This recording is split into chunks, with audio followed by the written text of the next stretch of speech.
இந்த பழைய வீட்டை வித்து நினைச்சான். ஆனா உள்ள போன 10 நிமிஷத்துல எல்லாமே மாறிடுச்சு. பல வருடங்களுக்கு பிறகு வீட்டின் கதவை திறந்தான். எங்கும் தூசி, அமைதி, வெறுமை.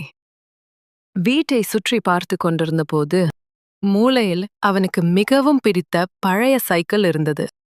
அத பார்த்ததும் அவன் அப்பாவோட சின்ன வயசுல சைக்கிள்ல போன நினைவுகள் கண்முன்னே ஓடி வந்தது. அடுத்த அறையில் அம்மா பயன்படுத்திய பழைய சமையல் பாத்திரம், சாப்பிட்டியாப்பா என்று தினமும் கேட்டது குரல் காதில் ஒலித்தது. அந்த வீட்டில் இருந்த ஒவ்வொரு பொருளும் அவன் வாழ்ந்த அழகான நாட்களை நினைவுபடுத்தியது. அப்போது விஜய் ஒரு முடிவை எடுத்தான். இந்த வீட்டை யாருக்கும் விற்க மாட்டேன். என் அப்பாவோ அம்மாவோ இன்னும் என்னோட இருக்கிற மாதிரி இந்த வீட்ல அவர்களோட நினைவுகள் வாழுது. வீடு என்பது சுவர், கதவு, ஜன்னல் மட்டும் இல்லை.